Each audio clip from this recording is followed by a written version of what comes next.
সুপ্রিয় দর্শক, প্রগতি life insurance PLC নিবেদিত ব্যবসা বাণিজ্য বিষয়ক জিটিভির সাপ্তাহিক অনুষ্ঠান বিজনেস এ টু জেডে আপনাদের স্বাগত জানাচ্ছি। আমি মোহাম্মদ গিয়াসউদ্দিন।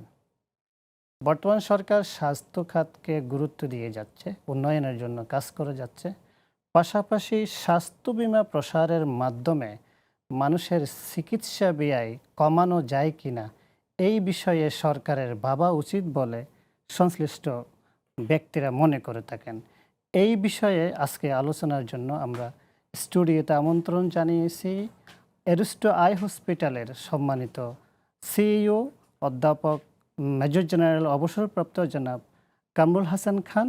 আমাদের সাথে আরও রয়েছেন জেনিত ইসলামী লাইফ ইন্স্যুরেন্স পিএলসির সিইও জনাব এস এম নুরুজ্জামান, অধ্যাপক মেজর জেনারেল অবসরপ্রাপ্ত কামরুল হাসান খান এবং জনাব নুরুজ্জামান। আপনাদেরকে ধন্যবাদ জানাচ্ছি আমাদেরকে সময় দেওয়ার জন্য। আমি সর্বপ্রথম জনাব কামরুল হাসান খান আপনার কাছে যেতে চাই, যেহেতু আপনি স্বাস্থ্য নিয়ে কাজ করতেছেন এবং আপনি আপনার পেশাটাই স্বাস্থ্য নিয়ে কাজ করা, সেহেতু আপনার কাছে যেতে চাই। আপনার সরকার স্বাস্থ্য খাতকে এখন গুরুত্ব দিয়ে যাচ্ছে, আমরা যতটুকু দেখতেছি, কিন্তু এটাকে দোরগোড়ায় পৌঁছানোর জন্য তৃণমূল পর্যায়ে এই স্বাস্থ্য খাতটাকে সেবাটাকে পৌঁছানোর জন্য কী করণীয় আছে বলে আপনি মনে করেন? ধন্যবাদ আপনাকে। সরকার, বর্তমান সরকার স্বাস্থ্য ব্যবস্থা উন্নয়নের জন্য একেবারে তৃণমূল থেকে কাজ শুরু করেছেন এবং তার একটা অন্যতম দৃষ্টান্ত আমরা এবার যেটা দেখতে পেয়েছি, এই প্রথমবারের মতো আমাদের জিডিপির 1.01% এবারের বাজেটে স্বাস্থ্যর জন্য রাখা হয়েছে এবং এটা অলমোস্ট যতবার স্বাস্থ্যের বাজেট হয়েছে তার দ্বিগুণ বলা যায়। যদিও যদি আপনারা একটু আন্তর্জাতিক মানের প্রসঙ্গে আসেন তাহলে যদিও আপনাদের কাছে এটা অত্যন্ত খুবই কম মনে হবে। যেমন আমাদের সাউথ এশিয়াতেও যতগুলো কান্ট্রি আছে তাদের যে স্বাস্থ্যের বাজেট, সেটা গড় বাজেট হচ্ছে 3 to 4%, আর ইউরোপিয়ান কান্ট্রিতে এটা 12%, এবং পৃথিবীতে সবচেয়ে বেশি হচ্ছে ইউনাইটেড স্টেটসে বা আমেরিকাতে, তাদের হচ্ছে অলমোস্ট 17%, জিডিপির 17%। আমরা এবছরই প্রথমবারের মতো 1%-এর উপরে যেতে পেরেছি, অর্থাৎ 1.01%। তো এই স্বাস্থ্য ব্যবস্থা যদি আমরা মোটা দাগে ভাগ করতে চাই তাহলে একটা হচ্ছে প্রিভেন্টিভ, অর্থাৎ যাতে রোগ না হয় সেই খাতে ব্যয় করা, আর একটা হচ্ছে কিউরেটিভ, যে রোগ হলে পরে তার চিকিৎসার জন্য ব্যয় করা। এবং এই রোগ না হওয়ার জন্য যত বেশি গুরুত্ব দেওয়া হবে তত রোগ কম হবে, আপনার চিকিৎসা ব্যয় অটোমেটিক্যালি কমে যাবে। তো এখানে বাংলাদেশে এই প্রিভেন্টিভ খাতে এবং কিউরেটিভ খাতে দুই দিকেই স্বাধীনতার পর থেকে এ পর্যন্ত অনেক অভূতপূর্ব উন্নতি হয়েছে, এতে কোনো সন্দেহ নেই। কিন্তু আন্তর্জাতিক মানের প্রসঙ্গ আসলে আমরা এখনও যথেষ্ট পিছিয়ে আছি। এবং একদিক দিয়ে যদি আমরা চিন্তা করি যে আমাদের গড় আয়ু এখন 70-এর উপরে চলে গেছে, যেটা স্বাধীনতার পর ছিল 35। সো এটার পিছনে একটা বড় ভূমিকা রেখেছে আমাদের এই প্রিভেন্টিভ মেজারটা, যার কারণে আমাদের শিশু মৃত্যুর হার, মাতৃমৃত্যুর হার, যেটাকে আমরা আইএমআর বা এমএমআর বলে থাকি, ইনফ্যান্ট মর্টালিটি রেট আর ম্যাটার্নাল মর্টালিটি রেট, এইটা আমাদের ড্রাস্টিক্যালি কমে গেছে। এটার মূল কারণ হচ্ছে আমাদের এই সচেতনতা এবং পাশাপাশি ইমিউনাইজেশন। আপনারা জানেন আমাদের দেশের অলমোস্ট সমস্ত বাচ্চাদেরকে ইমিউনাইজ করার জন্য কাজ চলছে এবং কাজ হচ্ছে, যার ফলে এই বাচ্চাগুলো আমাদের যে কমিউনিকেবল ডিজিজ থেকে রেহাই পাচ্ছে। কিন্তু আবার কিছু কিছু নন কমিউনিকেবল ডিজিজও আবার আমাদের ইদানিং বাড়ছে। এই যে সামগ্রিক ব্যবস্থাপনা, এই ব্যবস্থাপনার মধ্যে এখানে সরকারি মূলত প্রধানত কাজ করছেন, সরকারি ব্যবস্থাপনায় সেই তৃণমূল পর্যন্ত, কিন্তু একটা বড় অংশ আমাদের বেসরকারি ব্যবস্থাপনাতেও হচ্ছে। এই সরকারি এবং বেসরকারি ব্যবস্থাপনার যৌথ উদ্যোগে, সমন্বিত উদ্যোগে, সুনির্দিষ্ট পলিসির মাধ্যমে যদি আমরা আগামী দিনগুলোতে এগিয়ে যেতে পারি, এবং বিশেষ করে এই সরকার যেমন বাজেটের দিকে জোর দিয়েছেন, তেমনি এই বাজেটের সুস্থ ব্যবস্থাপনা দিকে তারা। আমি একটু ইন্টারাপ্ট করি আপনাকে, বাজেটের কথা যেহেতু বলছেন। আমরা গত বছরের চেয়ে এবার বাজেট বেশি আসছে স্বাস্থ্য খাতে, কিন্তু হসপিটালগুলো, সরকারি হাসপাতালগুলো কিন্তু আস্থার জায়গায় এখনো যেতে পারে নাই। এই সরকারি হাসপাতালগুলো আস্থার জায়গায় কিভাবে নেওয়া যায়, পাশাপাশি আমরা দেখি যে প্রাইভেট হসপিটালের দিকে মানুষ বেশি দৌড়ছে। তাহলে বাজেট বরাদ্দ করে লাভকে যদি সরকারি হাসপাতাল আস্থার জায়গায় যদি আমরা যেতে না পারি। ভেরি ইন্টারেস্টিং কোশ্চেন আপনার এটা। এই যে বাজেট বরাদ্দ, আমি যেটা প্রথমেই বলছিলাম, এই বাজেটের একটা বড় অংশ ব্যয় হয় ইনফ্রাস্ট্রাকচারে আর কি, অবকাঠামো উন্নয়ন। আর একটা হচ্ছে আমাদের এই হসপিটালগুলিতে ইকুইপ করা, পাশাপাশি আমাদের যারা স্বাস্থ্যকর্মী আছে তাদের বেতন, ইনফ্রাস্ট্রাকচার, এটা তো আছেই। তো আপনি ঠিকই বলেছেন যে এই প্রথমবারের মতো আমাদের বাজেট সাডেনলি অনেকটা হাইক করেছে। এবার প্রায় 63,000 কোটি টাকা স্বাস্থ্য খাতে বাজেট দেওয়া হয়েছে, প্রায় $5.8 বিলিয়ন। সো এটা ডেফিনেটলি আমাদের জন্য অত্যন্ত একটা ভালো স্টার্ট বলতে পারেন, আপনি এটা শুরু বলতে পারেন। কিন্তু আপনি যে প্রসঙ্গটা বলেছেন যে স্বাস্থ্য খাতে সরকারি হাসপাতালগুলিতে মানুষের আস্থার জায়গাটা নেই, এটা আমি ব্যক্তিগতভাবে আমার দীর্ঘ 35 বছরের একজন চিকিৎসক হিসাবে আমার যেটা, আমি বোথ পাবলিক সেক্টর এবং প্রাইভেট সেক্টর দুই জায়গায় কাজ করেছি। তো আমার যেটা মূল সেটা হচ্ছে যে আমাদের কোনো রেফারাল সিস্টেম নেই এবং আমাদের সাংগঠনিক কোনো সিস্টেম নেই যেইটা উন্নত বিশ্বে আছে। যেমন মনে করেন, আমি যদি একটা উপজেলার বাসিন্দা হই, আমার কিন্তু স্বাধীনতা আছে, আমি ইচ্ছা করলে যে কোনো হসপিটালে আমার একটা জ্বর হলেও যেতে পারি। কিন্তু এইটা উন্নত বিশ্বে এই সিস্টেমটা নেই। আপনার বাড়ি যদি কথার কথা মিরপুর হয়, তাহলে মিরপুরের যে ওই এলাকার যারা বাসিন্দা তাদের জন্য একটা নির্ধারিত হসপিটাল থাকবে, তার যে কোনো অসুখ বিসুখ হলে সে সেখানে যাবে। সেখান থেকে যদি তার থেকে আরও উন্নত চিকিৎসার প্রয়োজন হয়, ওইখান থেকে রেফারাল হয়ে তারপরে সে সেই বিশেষায়িত হসপিটালে যাবে।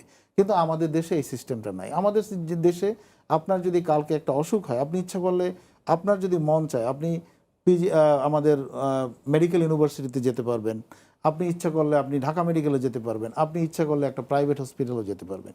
কিন্তু যদি এটাকে ওই ক্যাচমেন্ট এরিয়া বলি, আমরা একটা নির্ধারিত এলাকা ভিত্তিক, আলটিমেটলি সাধারণ ভাষায় আমরা যেটাকে রেফারেল সিস্টেম বলি, সেই সিস্টেমে যদি চলে আসি, তাইলে রোগীদের ডিস্ট্রিবিউশনটা ইকুইলিব্রিয়াম হবে। সবগুলি উপজেলায় একটা নির্দিষ্ট পরিমাণ লোক আছে, তারা সেই হসপিটালে চিকিৎসা পাবে এবং সেখান থেকে যদি তার বিশেষায়িত চিকিৎসার প্রয়োজন হয়, সেখান থেকে তাকে রেফার করা হবে, উনি আসবে। এখন যেটা হচ্ছে, মনে করেন যে ঢাকার মধ্যে 10টা হসপিটাল আছে, যে কোনো কারণে হোক একটা হসপিটাল খুব নাম করে ফেললো যে ওই হসপিটাল খুব ভালো চিকিৎসা হয়, তাহলে ঢাকার সবগুলি প্রান্তের লোকজন ওই হসপিটালের দিকে ঝুঁকে পড়ে। তার তো কোনো বাধা নেই, উনি একজন বাংলাদেশের নাগরিক, উনি যেতেই পারেন। শুধু ঢাকা কেন, ওটা শুনলে পরে ঢাকার বাইরের থেকেও তো মানুষ চলে আসবে ওই হসপিটালে। সেই জন্য রেফারেল সিস্টেম অনেক বেশি ইম্পর্টেন্ট। আমরা আপনার কাছে আসবো। আবার আমি একটু জনাব SM নুরুজ্জামানের কাছে যেতে চাই। ইন্স্যুরেন্স খাতটি অর্থনৈতিকভাবে অনেক বড় একটি খাত হলেও আপনার স্বাস্থ্য খাতে ইন্স্যুরেন্সের অবদান রাখার সুযোগ রয়েছে, স্পেশালি স্বাস্থ্য বিমার মাধ্যমে। তো স্বাস্থ্য বিমার প্রসারের বিষয়ে আপনার মতামত কি? স্বাস্থ্য বিমার প্রসার হলে কি স্বাস্থ্য ঝুঁকি কমবে কিনা এবং এটার অ্যাওয়ারনেস করা দরকার আছে বলে মনে করেন কিনা? ধন্যবাদ আপনার এই সুন্দর গুরুত্বপূর্ণ প্রশ্নের জন্য। আপনার মাধ্যমে জিটিভি দর্শকদেরকেও ধন্যবাদ জানাচ্ছি যারা আমাদের এই প্রোগ্রাম দেখছেন। খুব সুন্দর আলোচনা করছিলেন আমাদের আলোচক। তো আসলে যে কথাটা বলছেন স্বাস্থ্য বিমা এবং স্বাস্থ্য বিমার মাধ্যমে হেলথের যে সুবিধাগুলো, আপনি দেখেছেন যে আমরা করোনার অর্থনীতি যদি আমরা দেখি, হঠাৎ করে যে বিশ্বব্যাপী যে করোনা বাংলাদেশেও এফেক্ট হয়েছে, তখন আমাদের উপলব্ধি হয়েছে যে স্বাস্থ্য বিমাটা আসলে খুবই জরুরি। আসলে দেখেন আজকে শুধু বাংলাদেশে এটা মানে আমরা এটাকে প্রবলেমের চোখে দেখি। আপনি উন্নত বিশ্বে যদি আপনি ইংল্যান্ডের দিকে তাকান, সেখানে হেলথ কার্ড যদি আপনার না থাকে তাহলে আপনার তো চিকিৎসা হবে না, মানে আপনাকে হেলথ কার্ড থাকতে হবে।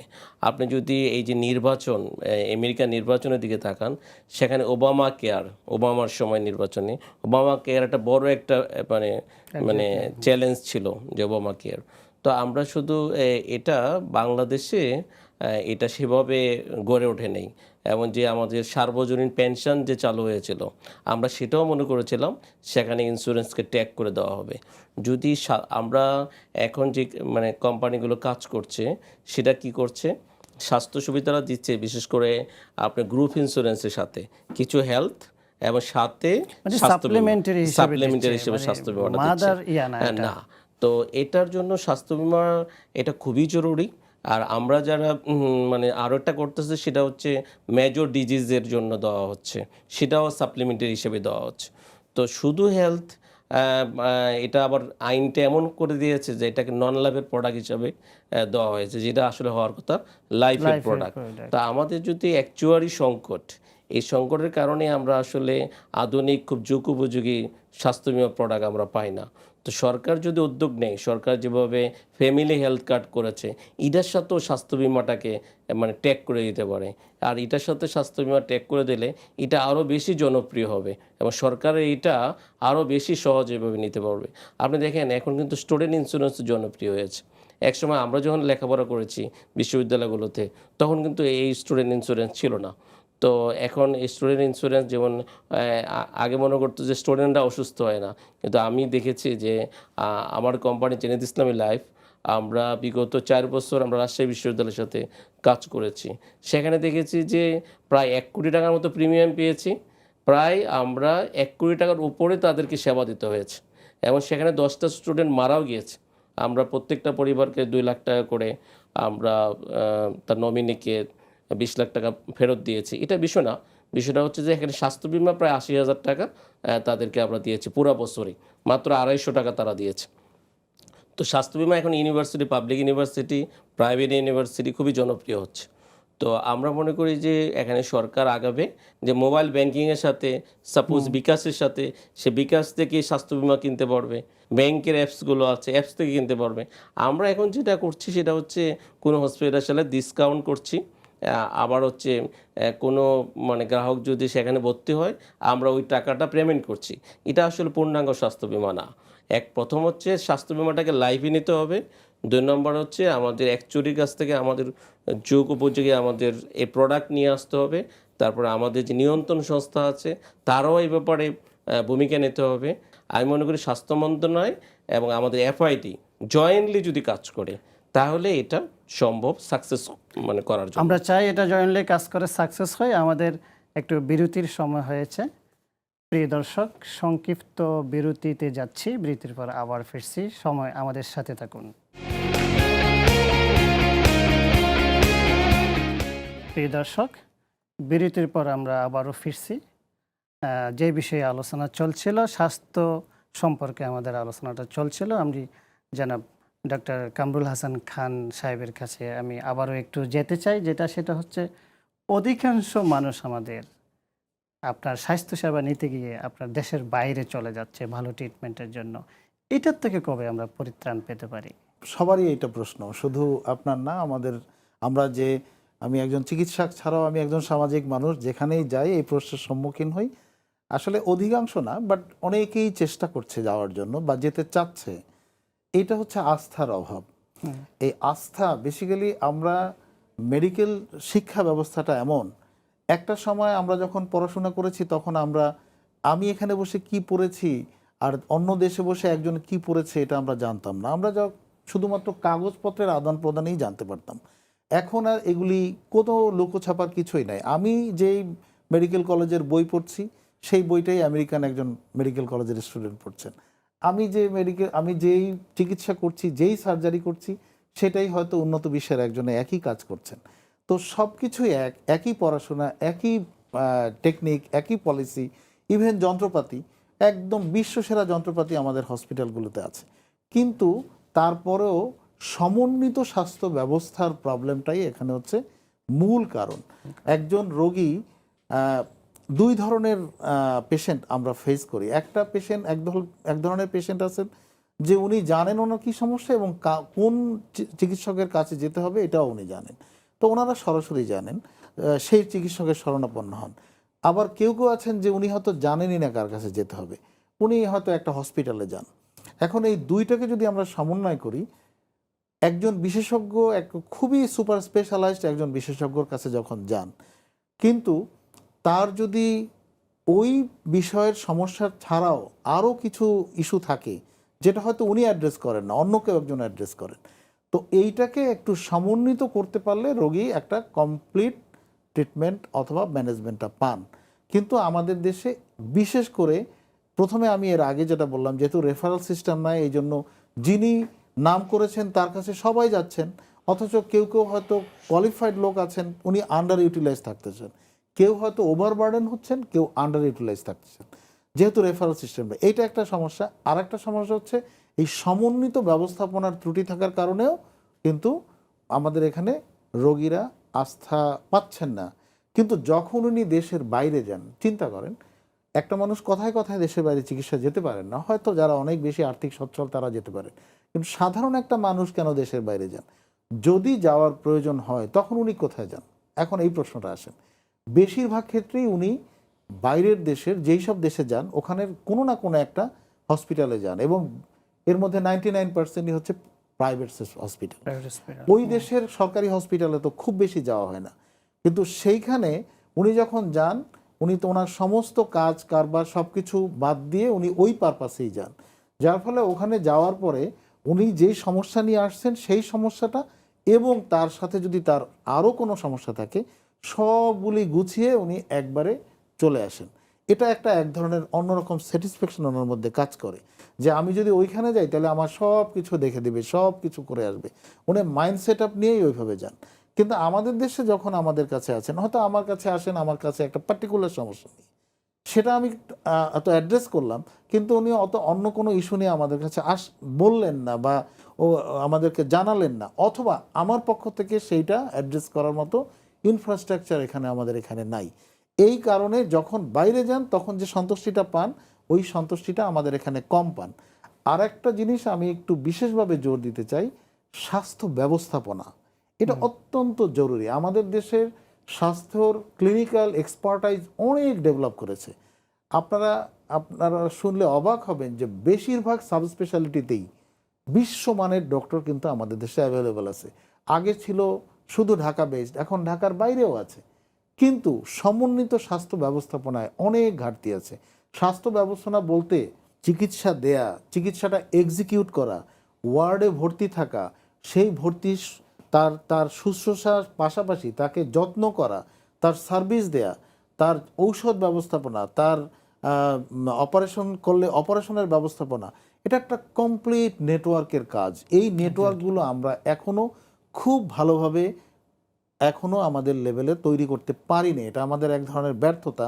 এই স্বাস্থ্য ব্যবস্থাপনার দিকে আমাদেরকে অনেক বেশি জোর দিতে হবে, কারণ আমরা যদি শুধু বিশেষজ্ঞই তৈরি করি এবং সেই বিশেষজ্ঞ সুপার স্পেশালিস্টও হন, কিন্তু ওনার সেই কাজটাকে এক্সারসাইজ করার জন্য, ওনার যে এই সার্জারিটা করার পরে বা এই চিকিৎসাটা দেওয়ার পরে সেটাকে বাস্তবায়ন করার জন্য যে হ্যান্ডস বা সাপোর্টিভ সিস্টেম থাকা দরকার, সেইগুলিতে আমাদের জোর দিতে হবে। তো বিমা খাত নিয়ে এবং আপনি স্বাস্থ্য বিমা নিয়ে কথা বলছিলেন, এই বিমা খাত নিয়ে সরকারের আমরা কিছুটা উদাসীনতা দেখি। পাশাপাশি এখন বর্তমান চেয়ারম্যান আইডিআর উনি চেষ্টা করছেন, উনি একটা সেক্টর ডেভেলপমেন্টের জন্য কাজ করতেছেন, বাট বিমা খাতের আস্থাটা এখনো যে জায়গায় যাওয়ার কথা সেই জায়গায় এখনো পৌঁছে নেই।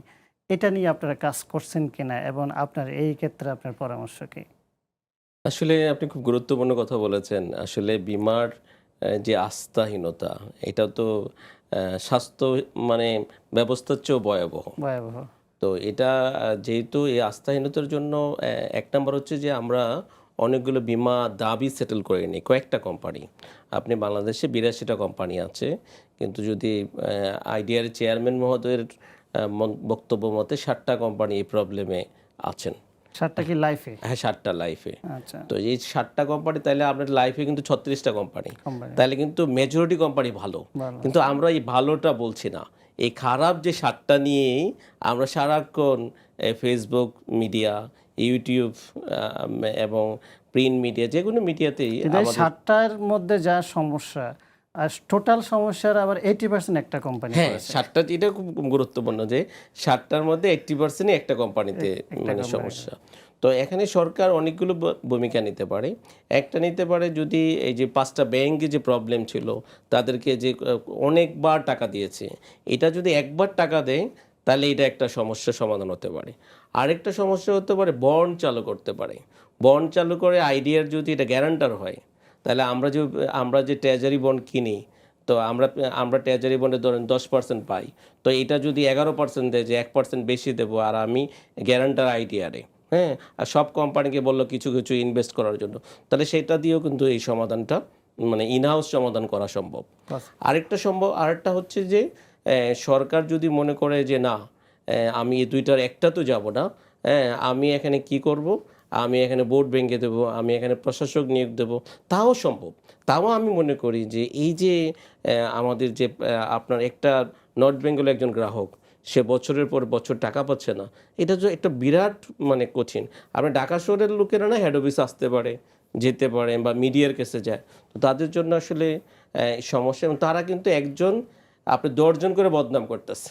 তো এটা কিন্তু আরও আমাদের এই আস্থাহীনতাটা দিন দিন বাড়ছে। আপনি দেখবেন যে ভালো ভালো কিছু কোম্পানি আছে যারা 24 ঘন্টা বিমা দাবি সেটেল করে দেয়, এবং তারা আপনার চেকও নিচ্ছে না, মানে আপনার চেকও দিচ্ছে না, বিএফটিএন করে দিচ্ছে, মোবাইল ব্যাংকিংয়ের মধ্যে টাকা দিয়ে দিচ্ছে। তো সেটা কিন্তু আমরা মানে সেটা আমরা অ্যাওয়ারনেসটা নাই। তো এই অ্যাওয়ারনেসটা আমাদের বলতে হবে যে আমরা ইন্স্যুরেন্স আগের জায়গা নাই, ইন্স্যুরেন্স এখন অনেক ভালো জায়গায় আছে, এবং মানুষের বিমা দাবি সেটেল করার জন্য ওই 60টার বাদে বাকিগুলোর একটা প্রতিযোগিতা আছে যে কিভাবে কে কত দ্রুত মানে সেটেল করে তাদের গ্রাহক এবং আমি একটু সন্তুষ্ট অ্যাড করা করি যায়। আপনার সাথে, যে প্রবলেমটা আছে 4,000 থেকে 4,500 কোটি টাকার যে বিষয়, কিন্তু ব্যাংকের মতো কিন্তু এটা লক্ষ কোটি না। না না, একটা কথা আছে আমাদের গ্রামের ভাষায়, কানের মধ্যে যদি পানি ঢুকে যায় ওখানে আবার পানি দিয়ে পানিটা বের করতে হয়। ডাক্তারি ভাষায় এটা কি বলে আমি জানি না। তো এই যে 4,500 কোটি টাকার সমস্যাটা যদি কোনো না কোনোভাবে প্রবলেমটা সলভ করে, তাহলে কিন্তু এখান থেকে 8,000 10,000 কোটি টাকা রেভিনিউ গভর্নমেন্ট পাইতে পারে। মানে সরকারের রাজস্ব মানে বৃদ্ধি পায়, কর্মসংস্থান বাড়ে, বেকারত্ব বিমোচন হয়। এটা কিন্তু বিরাট মানে বড় কাজ মানে আসে। যেহেতু সরকার ইচ্ছা করলে, যে কোনো সরকারই আপনি ইচ্ছা করলে তো কর্মসংস্থান দিতে পারে না। এই কর্মসংস্থান বিরাট একটা সুযোগ কিন্তু বিমা সেক্টরের মধ্যে আছে। এটা আপনার বিশেষ করে স্টুডেন্টদের জন্য আছে, পার্ট টাইম ফুল টাইম তারা কাজ করতে পারে। তো এই জন্য এই বিষয়টার প্রতি আমরা মনে করি যে নতুন সরকার এটার দিকে আরও ভালোভাবে ফোকাস দেবে, এবং ফোকাস দিলে এই আস্থাহীনতাটা আমাদের কেটে যাবে, আমরা সেটা আশা করি। এবং এটার পাশাপাশি আমরা এটাও আশা করি যে এটা নিয়ে সংসদে আলোচনা হচ্ছে, এটা মাননীয় প্রধানমন্ত্রীর নলেজও আছে। আমি মনে করি বাংলাদেশে তো সব কিছু একবারে পিএম পর্যন্ত না বললে এটা খুব একটা তাড়াতাড়ি হয় না। তো এটা আমরা মনে করি যদি এটা তাড়াতাড়ি হয়, তাহলে যেমন ইন্স্যুরেন্সের বাজার যেমন বাড়বে, আবার শেয়ার বাজারও সেখানে ভালো করবে, এবং এই দুইটা কিন্তু একসাথে জড়িত, এবং ব্যাংকিংও সেখানে কাজ করতে পারবে। আপনার এটা শেয়ার বাজারে ইম্প্যাক্ট পড়বে, এটা বাংলাদেশের অর্থনীতিতে বড় ধরনের একটা প্রভাব পড়বে, জিডিপিতে এটার কন্ট্রিবিউশন হবে, সব মিলে একটা ভালো অবস্থান হবে সরকার যদি এই উদ্যোগ নেয়। জনাব নুরুজ্জামান এবং জনাব ডক্টর কামরুল হাসান, আপনাদেরকে অনেক অনেক ধন্যবাদ জিটিভির স্টুডিওতে সময় দেওয়ার জন্য। আপনাকেও ধন্যবাদ। আপনাকে অসংখ্য ধন্যবাদ। প্রিয় দর্শক, প্রগতি লাইফ ইন্স্যুরেন্স পিএলসি নিবেদিত ব্যবসা বাণিজ্য বিষয়ক জিটিভির সাপ্তাহিক অনুষ্ঠান বিজনেস এ টু জেড আজ এই পর্যন্ত। আগামীতে আপনাদের সাথে আবারও দেখা হবে নতুন কোনো অতিথিদের সাথে। আজ এই পর্যন্ত, ভালো থাকবেন, সুস্থ থাকবেন, জিটিভির সাথে থাকবেন।